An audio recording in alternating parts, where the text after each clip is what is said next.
Welcome to PTSD 911 Presents. My name is Conrad Weaver. I'm so glad you decided to join us today for this program. ShaRonda Young Calderon is the widow of Deputy Homero Calderon, an 18-year veteran who died by suicide on June 29, 2018. In honor of her husband and of the many first responders who are suffering in silence, she has become an advocate for mental health and has dedicated her life to breaking the stigmas she feels many are dying from.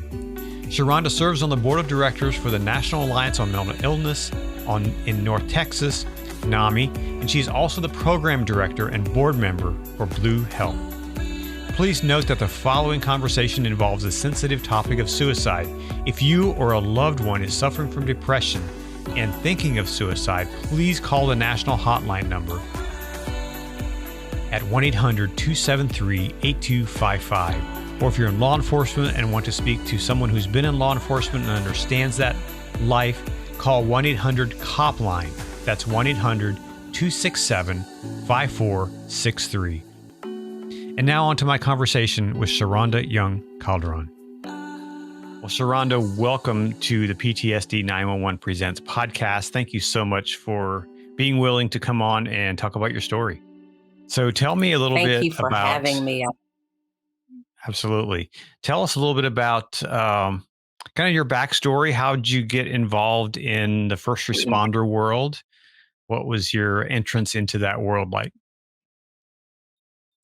Well, basically, I was actually introduced in 2000 when I started working for the Dallas County Sheriff's Department, went in as a jailer in corrections. And then a few years after that, I went over, got my license and went to DPD, Dallas Police Department, and got married in between that time. So actually my husband didn't want me to go back. So I decided to be a stay-at-home. Well, he decided for me to be a stay-at-home mom. and I met my husband there at the Dallas County Sheriff's Department.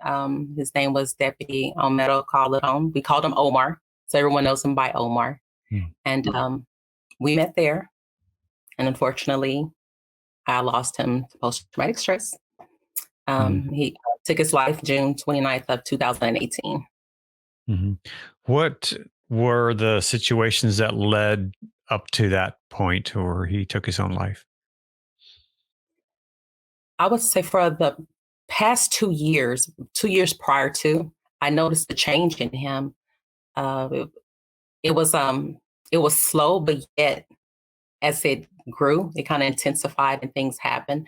And I would say that when we had the shooting here, that summer, June, when we lost the 5 police officers in downtown Dallas, he was there and he changed.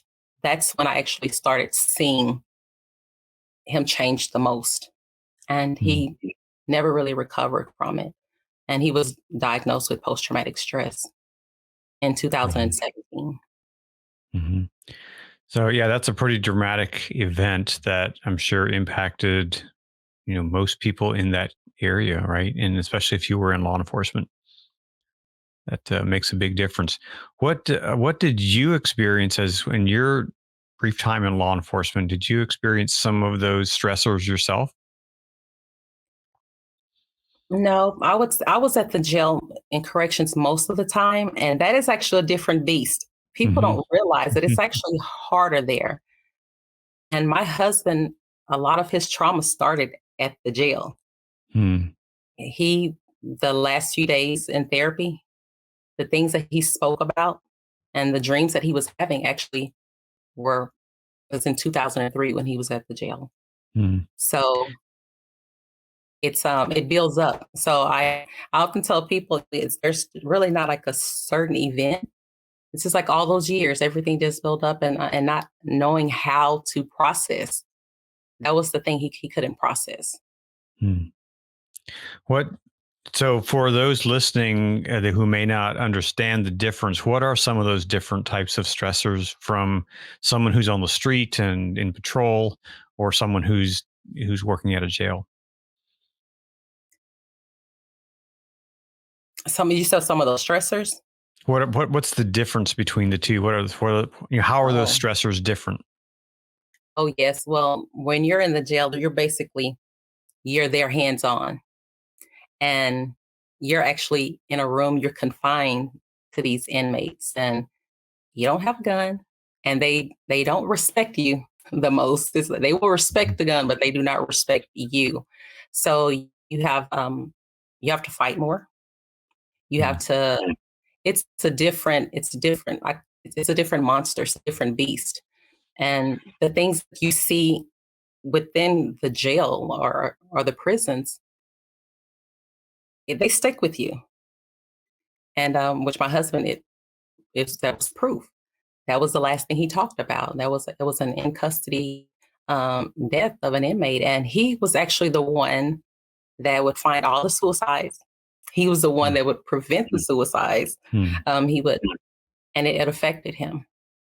And we didn't know that this is something that we had to address or we had to talk about that would cause us problems, because no one told us. No one said, "Hey, this is what could possibly happen while you're here. And this is the help that you can get. You need to get this help. You need to be able to talk about this." We never knew that. And he didn't, because they didn't train us. And within time, you will learn that this is what you're supposed to do. But by that time, that a stigma of getting help, that's what prevented him from doing a lot of things. And no one else understanding. The department didn't understand. So I didn't want to blame them, because once again, they didn't understand. So I hope that even with his death, that it kind of opens their eyes to, hey, we need to get help. And this is what we can do. And we can put things in place. You know, I'm sure it was a large department, you know, in the Dallas metro area there.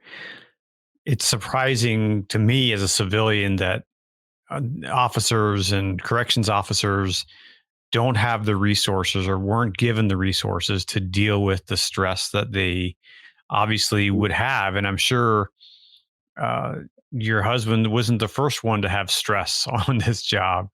You know, it probably wasn't the first one who died this way. You know, why don't departments like those, you know, provide resources, or why didn't they? You know, things are starting to change now, but why didn't they provide those resources? I think it boils down to them feeling like they are failing, because we're this department and we're supposed to have everything together. So if I acknowledge that my officers are struggling, then I'm admitting that we're failing. And no one wants to look like a failure. So it's a lot easier to ignore it and to look over it. Because my husband, he wouldn't take off. He was actually one of the top officers there. So it's easy to hold on to that and just say, oh, well, he's just stressing a little bit. Even though they had the diagnosis, they knew what he was diagnosed with, but because they didn't understand it, and to acknowledge it and admit that this is a problem, maybe it admits failure to them. So they feel that they're failing somehow. What And actually, as officers tell me, I had a lieutenant tell me that she failed him because she felt that he could just bounce back, because they didn't know. What, as a officer's wife, what were some of those first signs that you noticed something wasn't quite right? The irritability. He was irritable. And even little details, being forgetful. I would see him read something over and over, and then I would tell him, Omar, you just read that. And he would go back to read it again because he didn't quite understand it.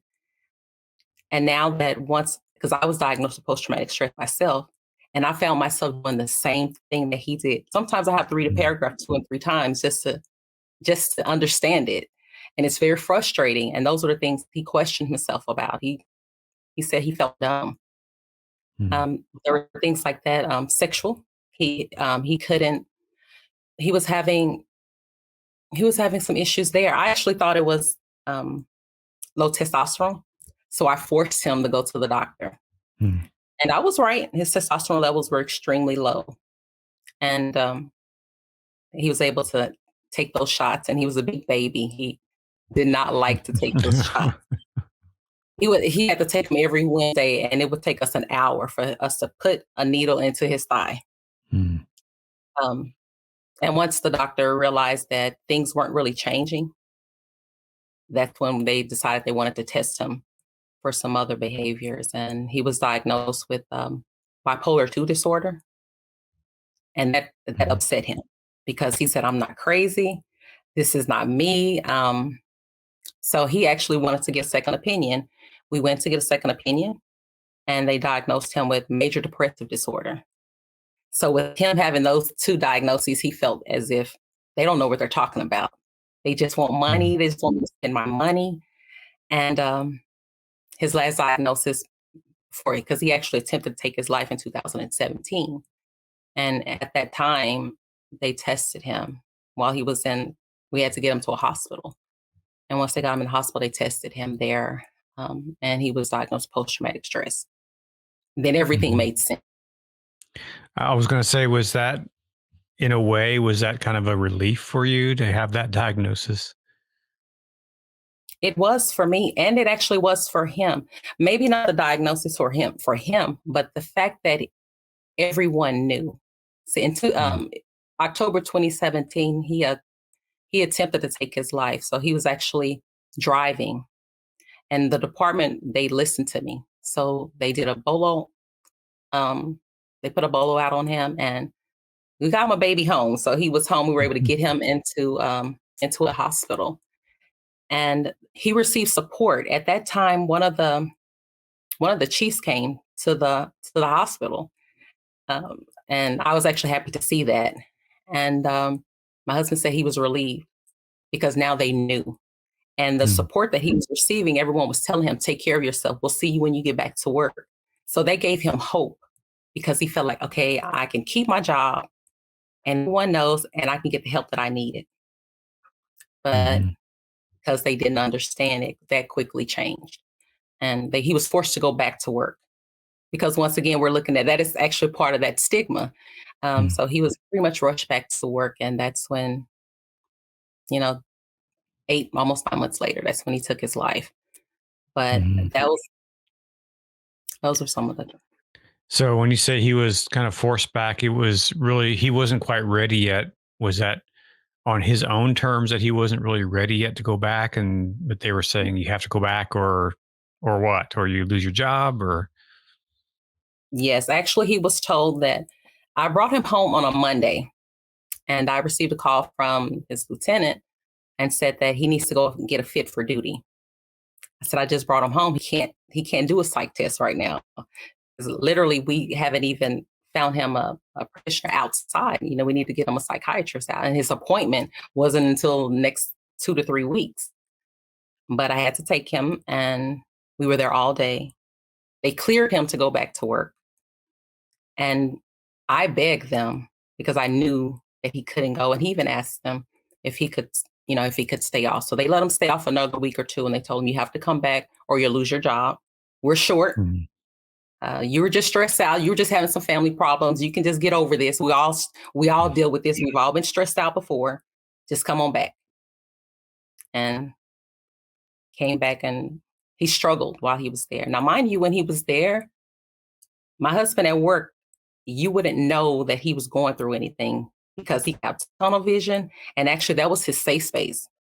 Uh, Mhm. he used to work overtime. That was the way he coped with what was going on with him. So he would work overtime because Just that staying kept him busy. Mhm. exactly. And Mhm. it backfired on him because Mhm. I tell people all the time, you can only handle it for so long, but eventually the monster grows. And if you don't know how to fight him, you're going to fight him with just the little tools that you have. And if you don't acquire any other tools, he's going to get bigger, and you're not going to be able to fight him with what you already started off with. And that's what happened. Yeah. Mhm. Took him over. It's interesting. Just this past week, I was out in California and I was sitting in a restaurant, and there was a couple gentlemen sitting down from me, and we got to talking, and they were firefighters, and then actually the lady serving was the wife of one of the firefighters. So we kind of got to talking, and when the guys left, she told me he just stays busy all the time. just busy, busy, busy, busy. And, he plays in a band and he does all these things and he just never stops. And I thought to myself, that's really a sign of someone who's not dealing with the stuff that's going on in their head. And I think I think many people that I've talked to over the last few years, that's one of the things that they do because their brain's always going, right? And it's just, if you stay busy, you don't think about the things that haunt you. So, did you experience and some of that and yourself in when you were diagnosed? I was diagnosed after he died, and Mm, I was totally different. The mm, same things that he dealt with as far as like comprehension, I dealt with that. The mm, irritability, I mm, dealt with that. The negative self-talk, the negative things, and I even attempted to take my life 6 months after he died. mm, So it was, I did experience that, but as far as staying busy, no, that was the way that he coped. And mhm, I think that I think the reason why they stay busy so much, especially with work and overtime, is because they feel that's what they're doing right. mm, Because he's an excellent. I'm not just saying because he's my husband, but he was an mhm, excellent officer, and he do that mhm, right. But he felt like he couldn't do anything else right. He was having mm. family problems. He didn't. He wasn't open to understanding because of what you're diagnosed with. That's why we're having these problems. Mm. So the rest of his life was kind of falling apart, but that's one area that he could control and could perform. Mm, Exactly. mm. So, first of all, I'm very sorry for your loss and what you've experienced. And this happens, as you well know, way too often. What happened in the aftermath there? I know there's a story there with how did the department treat that death?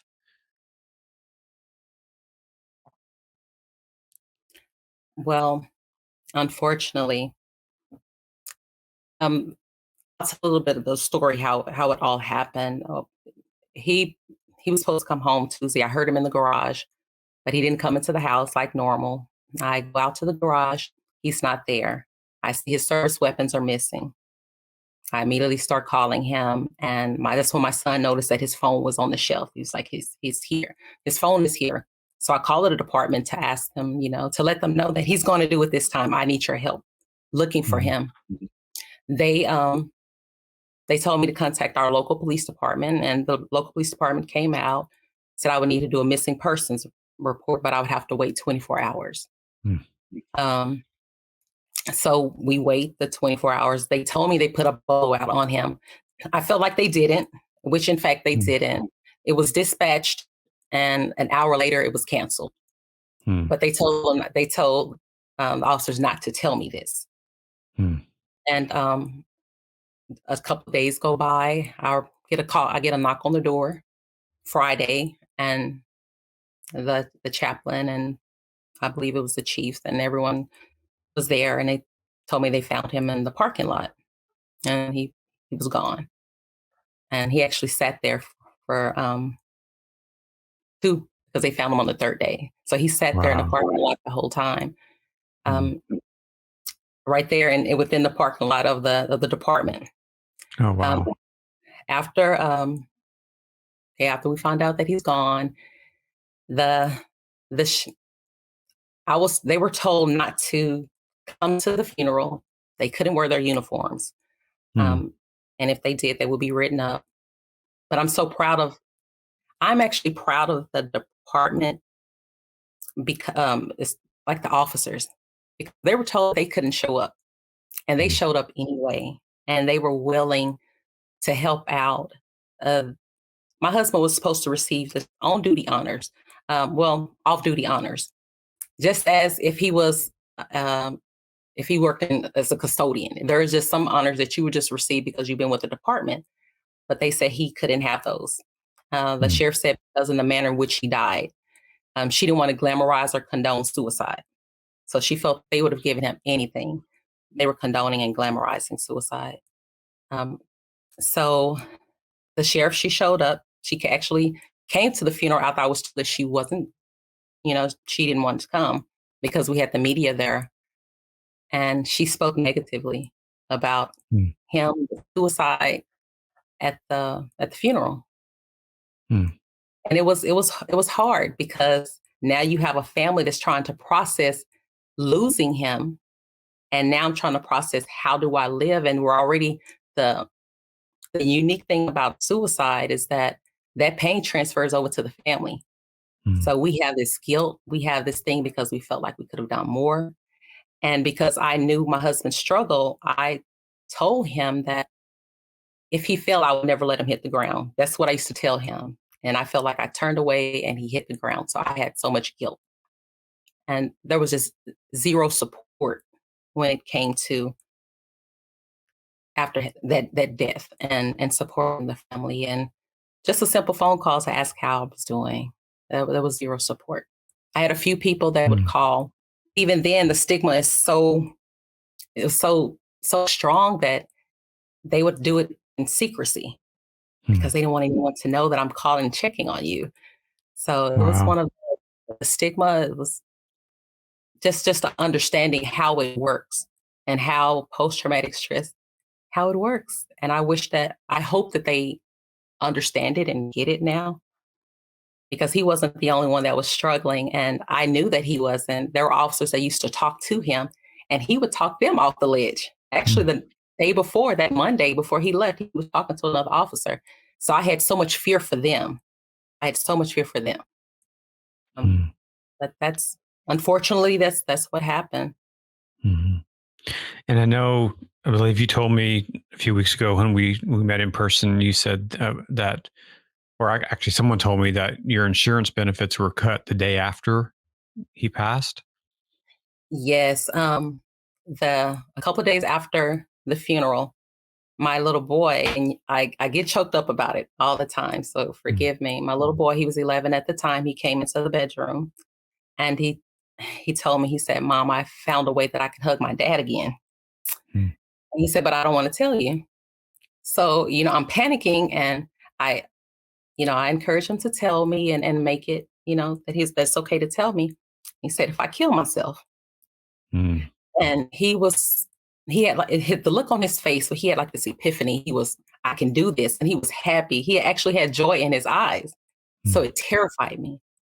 So I contacted our practitioner because I need to get him into the doctor office immediately. And I was told that your insurance was canceled on a Mm. Saturday. So they found him on Friday. His insurance was canceled on the 30th, which was a Saturday. So I Oh my was goodness. stuck. I didn't know what to do because I didn't have insurance. I felt like a failure, and I was stuck, and I didn't have anyone to tell me the next steps, or help me navigate any of that. Wow. And were you working at the time or not? No, I was a Mm. stay-at-home mom. So depending on his insurance, Hmm. and it's horrible. So all of a sudden you had no income, you had no insurance, you had no support. What did you do? Well, it felt like a little secret service. There was a lady that called me. She just wanted to know because the story ran on the news. So she knew a little about what was going on. And another officer, he contacted me and said, "Someone's going to call you, answer the phone." And I answered the phone, and well, she left the number and actually called her. And she said, what do you need? What help do you need? And I said, "I need insurance for my children. That's all that I need." I wasn't worried about myself. I said, "I need insurance for my boys. That's all that I need right now." And she said, "Take this number and call them. They're expecting you." So, which was actually the One Tribe Foundation. I called that Mm. number, and they knew exactly who I was, answered the phone, and I told them, I was given this number, and he said, "When can you come in, ShaRonda?" And I was kind of like, what's going on here? How did he know? And I came, I brought the boys, and they said, what is it that you need? And I told them that I needed therapy. So they offered me therapy for myself as well as my 3 children free. Say, don't worry about it. They said, if you need it for 3 days, 1 month, or 30 years, you will have to pay. And Wow. that burden was lifted off of me. And I I attribute me still being here because of them. Because 6 months later, on Thanksgiving Day, I attempted to take my life in a park. And Mm. because of the little things that I did pick up from therapy, um, that saved me. Mm. That saved me. So and having clinicians that understood, because even when we actually found him, some doctors, they didn't know how to handle. They didn't understand how to talk to him. They didn't understand the his vernacular, his background. It Mm. was different, and it actually made things worse because they didn't understand the culture. Mhm. And I said that I wish that I would have had that for him because they understood the culture and they understood where I was coming from, and that ultimately saved my life. I know that it did. So, Mhm. and that set me on my road, my journey, to healing, and it started Mhm. there, with One Tribe, and from there I was Mhm. able to learn to adapt and to understand that with post traumatic stress, no, it doesn't go away, but you can learn to live with it, and you can function. You have to function a little differently, but even then, that becomes muscle memory, and you learn. And I wouldn't have had that if I didn't get that therapy that I Mhm. wish that my husband would have had. Yeah. What do you think, looking back, what should have been in place at the department? What resources perhaps could have, spared you guys from going down this path? And with, I think, peer support. I think even though peer support isn't one size fits all, but if they had that just a little bit of peer support, that would have made a little bit of a difference. And the reason why I say this is because after we got my husband back home the first time, someone reached out to him and said, I know what you're feeling. So that was like a burden lifted off of him because he didn't feel alone because someone knew what he was going through. And I think that if he would have had that peer support and people being open and sharing, this is what I'm struggling with, that would have helped him to being okay to getting the therapy, because he actually wanted the therapy, but with them making him come back to work, and they also punished him. They changed his shift, and when he Mm. needed to take off to go to the doctor to say, hey, we don't have the manpower to stay, so we couldn't get therapy.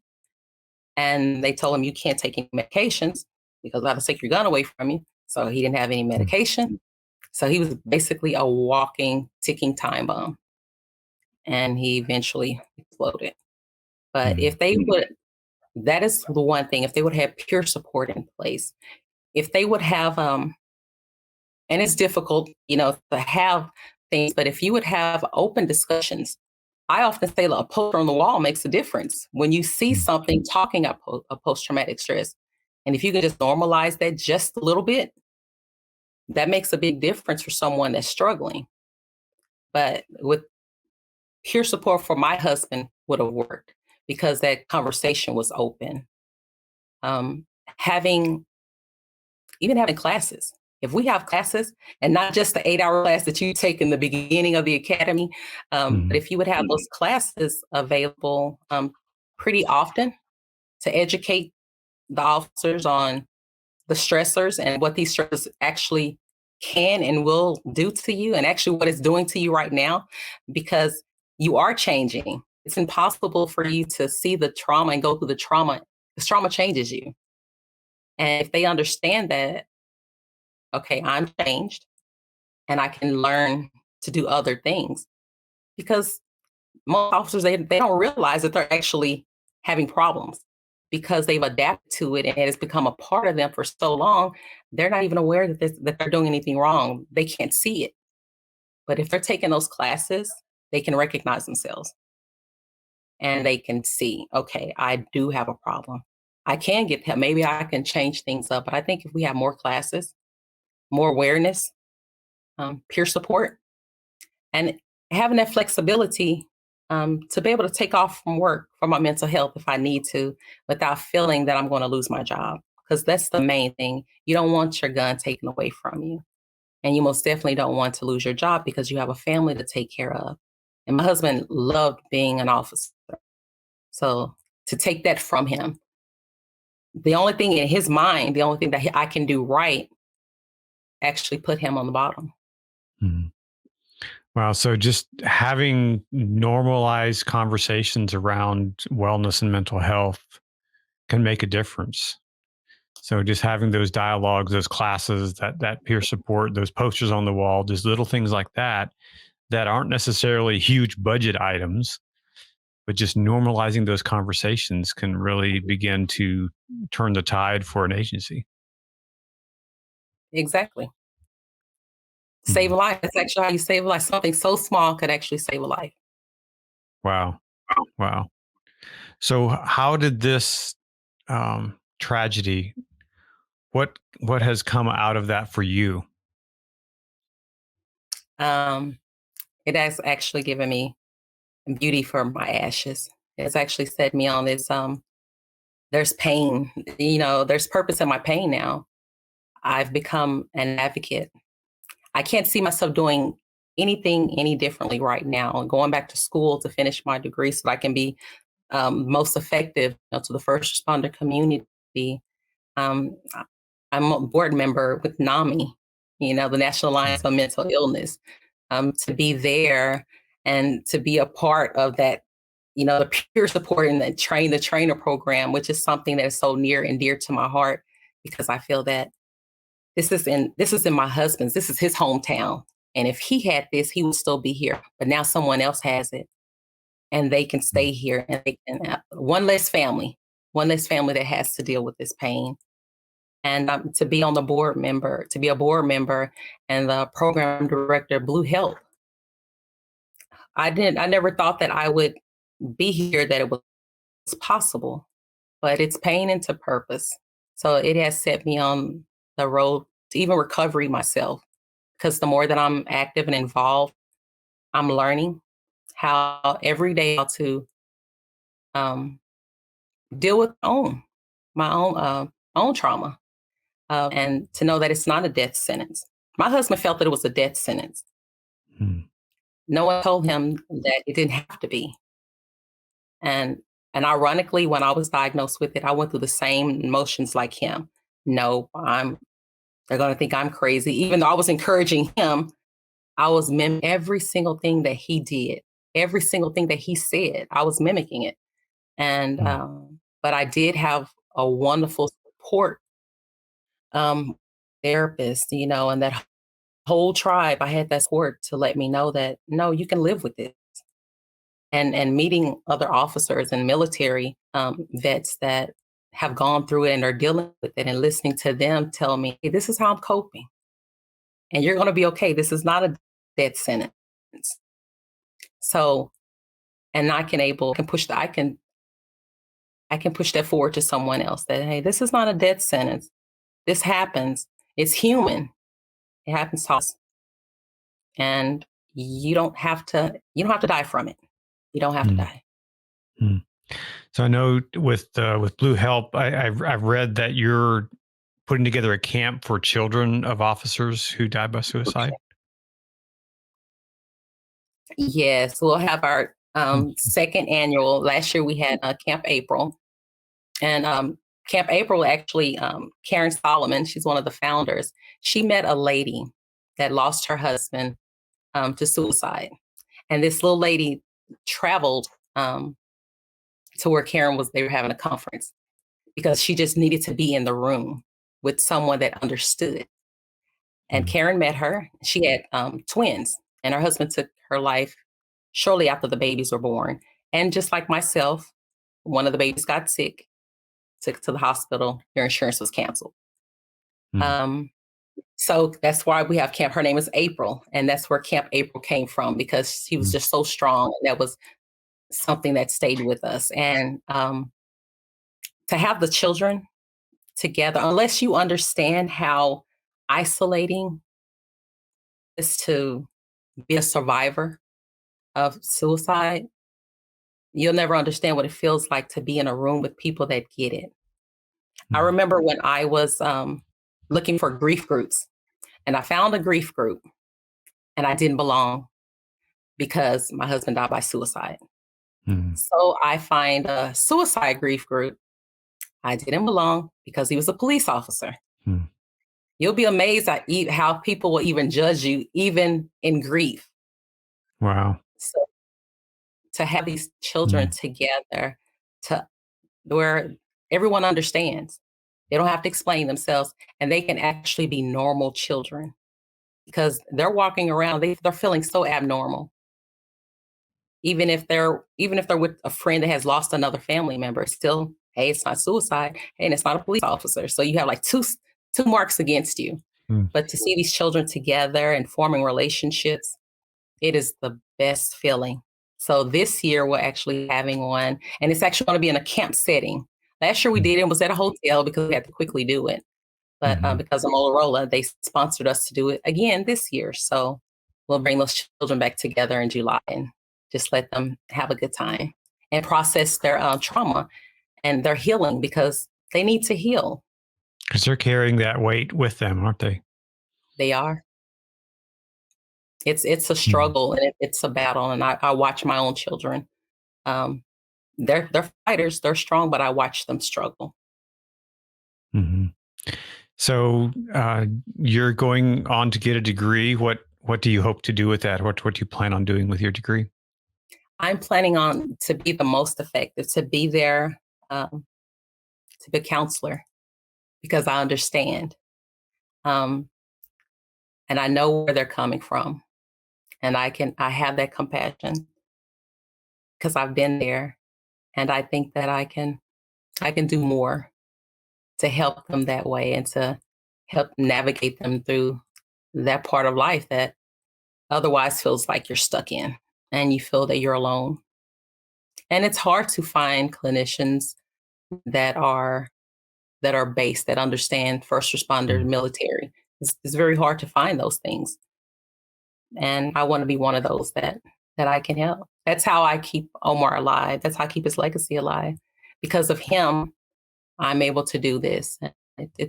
He's still, even in death, he's still giving because he was such a giver. Being a police officer, a lot of people aren't aware that you're giving your life. You're putting your life on the line. You're doing everything for everyone, and it's selfless, but you enjoy it. So even in death, why can't he do the same? And that's what he's doing. And in Blue H.E.L.P. now we actually have a support group. So I facilitate a support group because once again, suicide and a first responder, it's hard to find that anywhere else. We have that. So since we're such a unique group and the needs are different, the pain is different. So we actually have that for the families too, so that they can be themselves, because that's where the healing starts. You're able to be in a room with people that understand you. That's actually the first step of healing, because now I know that it's okay and I don't feel alone and I'm not isolated because someone else understands. And a lot of the first responders, they actually see the pain, and it's making a difference even with them, because this whole thing with the stigma around it, you don't talk about it. But now we're open, we're out here, and like with First Help, because now it's actually First Help because it's all first responders. We're out there in everyone's face. So now it's not so quiet. Now you know that there are actually family members that are left behind. And when you can actually see the pain and the toll that it's taken on their lives, those officers are those, firefighters, all of it, once they see that, they don't want that for their family. So they may get the help they need.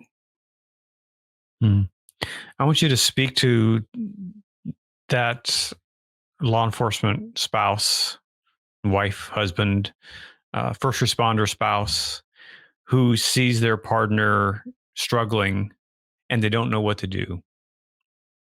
What should an individual do if they see their partner dealing with some stuff? What are some steps they can take to help their spouse?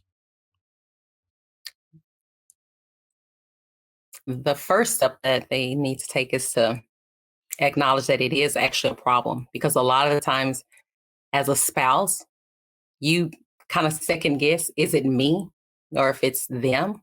But you know that it's them, it's that change. So you kind of have to stand your ground and you have to make them uncomfortable, Hmm. because once again, they don't want to know that they're failing somewhere. And they don't want you to know they're failing, even though they feel like they're failing anyway. And you're just acknowledging it. So you're going to be met with some anger, or some resistance to getting that help. I would tell them, stay on them.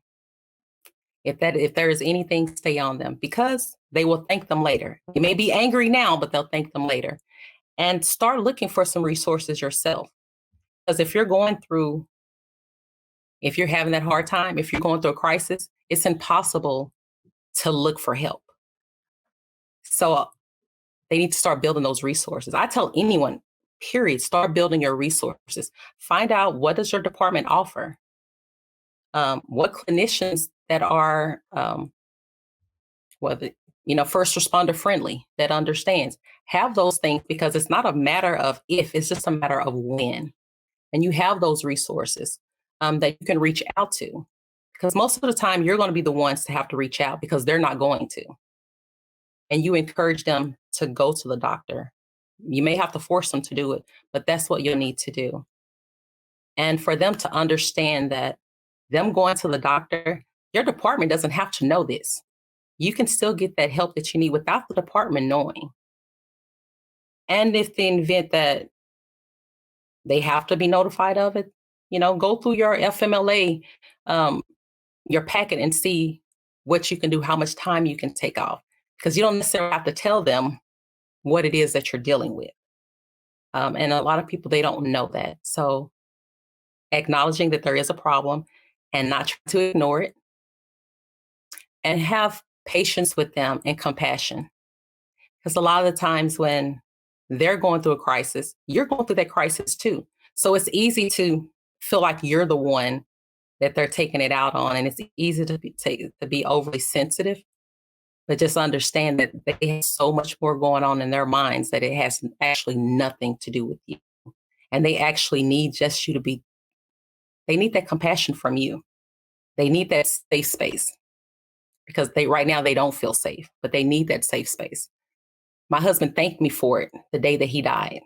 That Tuesday when he left for work, he thanked me for loving him and thanked me for pushing him.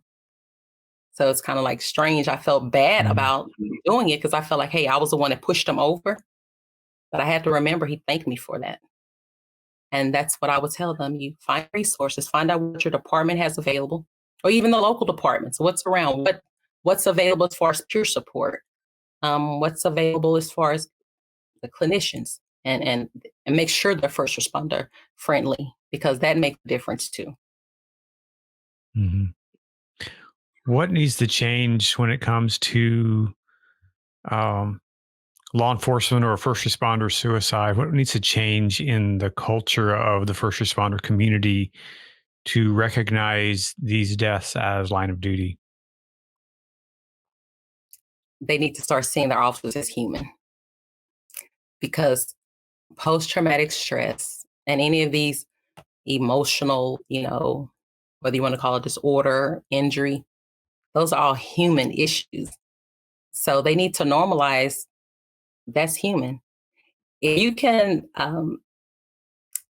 go out on a call to do a welfare check on someone, that's in a mental crisis, and you can handle them with compassion and understanding, and you even have a mental liaison, an officer that actually will escort, and they're trained in doing this. How about we train each other on how to take care of each other? Because it's a little more difficult because you can't handle the officer like you would handle a civilian. So your training actually needs to be a little more unique in how you even address that officer that's going to be resistant. Some officers want the help, and that's actually good. But there are some that actually need it and they're resistant to it because of that stigma. So having those things available and training.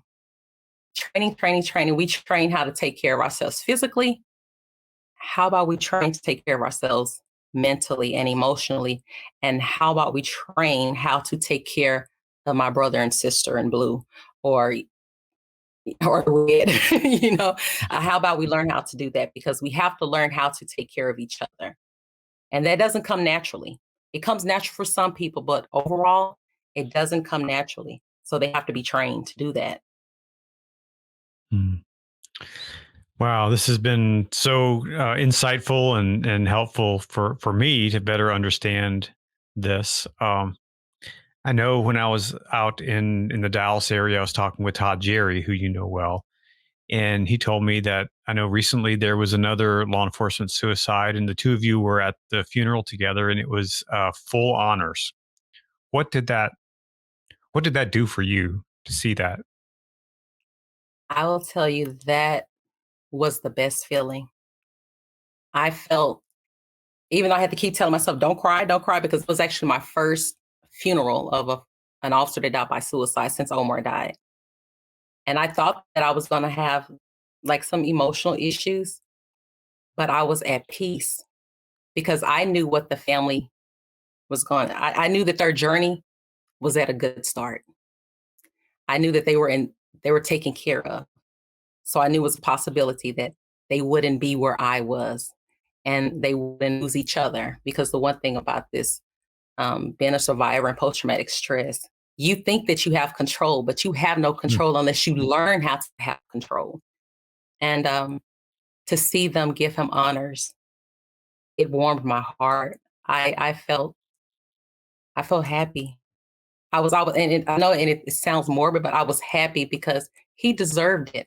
Listening to them talk about who he was as a person and not the way that he died, that's what it's supposed to be. Talked about him personally and on the job and having his friends and the other officers talk about him, in the most uplifting ways. And he was a character, like my husband was a character. He was a jokester, and this guy was a jokester too. And to see them embrace the family, to let the family know that I'm here for you and you're going to be okay.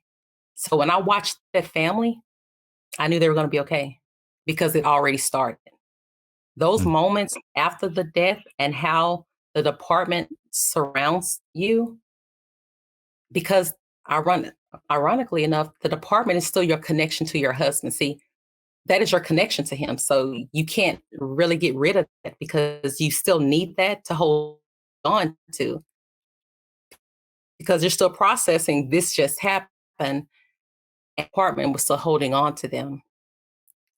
So, and even now when I see them now and hear from them now, they're doing well in spite of they're doing well. And I know for a fact it's because of the treatment they received right after their Mm. husband and father died. Mm. So, as we wrap up here, I want you to speak to those leaders in law enforcement, specifically those chiefs, those captains, those lieutenants who may take a kind of a casual look at a view of PTSD or PTS. Uh, what should they know about the officers who they lead, and how should they be treated? Those officers, they should be respected the utmost because they're fighting a battle in their mind, and they're fighting a war that no one else sees. So to me, they're stronger than the average person because they're fighting every day just to stay, just to live. They're fighting and they need support.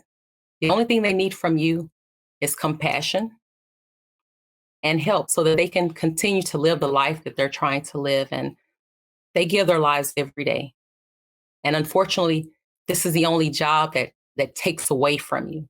A lot of jobs you gain so much from, but this profession is the only profession that actually takes away from you every day. It takes a little bit of you away. And just respect them. Respect, you say there's a brotherhood. Honor that brotherhood by taking care of your officer because this is a human issue. It doesn't mean that they're weak. In fact, they're actually stronger than the average person. It's strong. They are stronger. I have so much compassion for my husband, since I was able to feel exactly what he was feeling, and I couldn't function, but he functioned as best as he could dealing with that. And it's a hard battle. So they're not weak. They're just human. And trauma happens to you. They don't cause it themselves. It happens to you. And they can help how their brain internalizes and how it changes them. That's the one thing that they don't have any control over. As much as they would want to, they don't have control over that.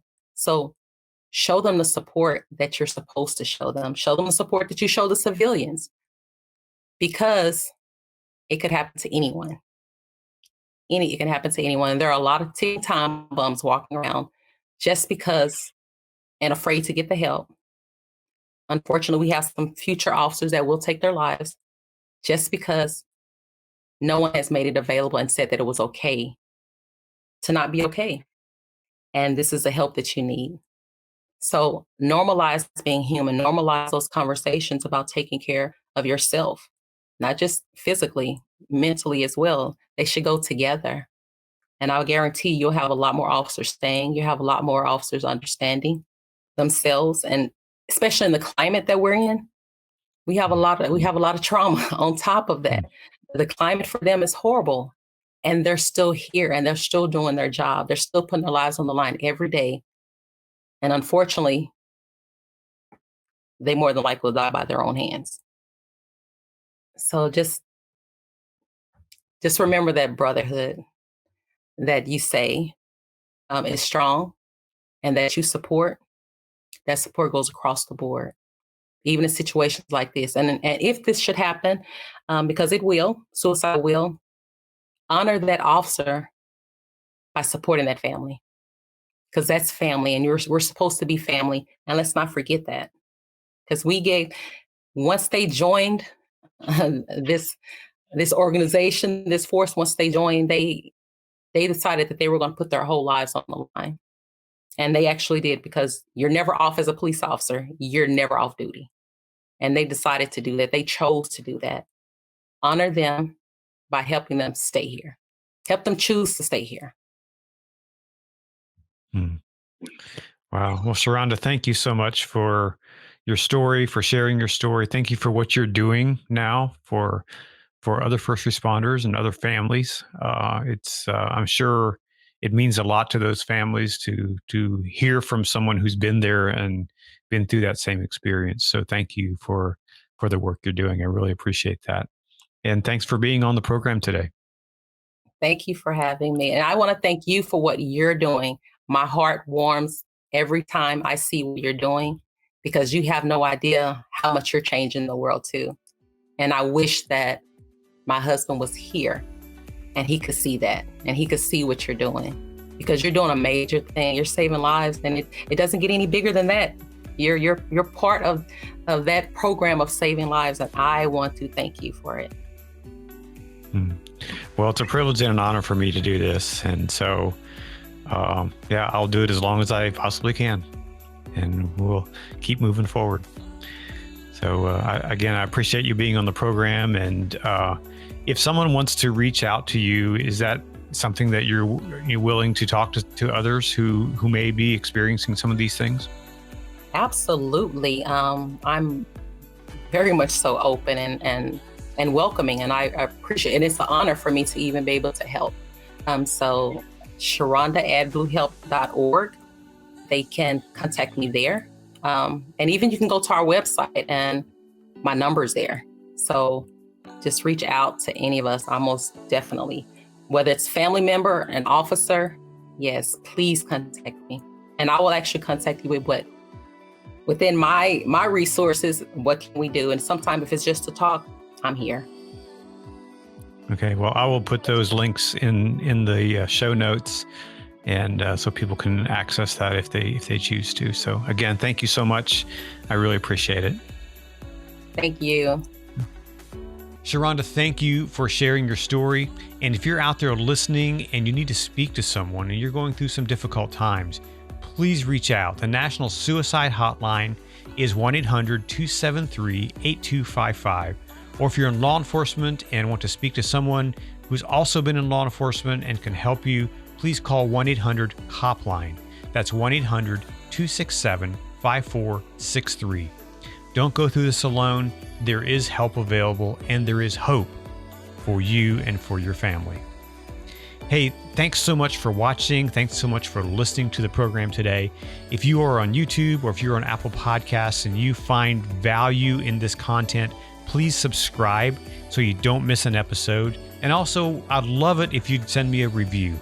Let me know what you think about the program and give us a 5-star review if you feel it's worth it. And also, please, I invite you to share it with your tribe. Let other people know about this program so that they can benefit from it as well. Thank you so much for being here. Take care of yourself, be well, and I'll talk to you again soon.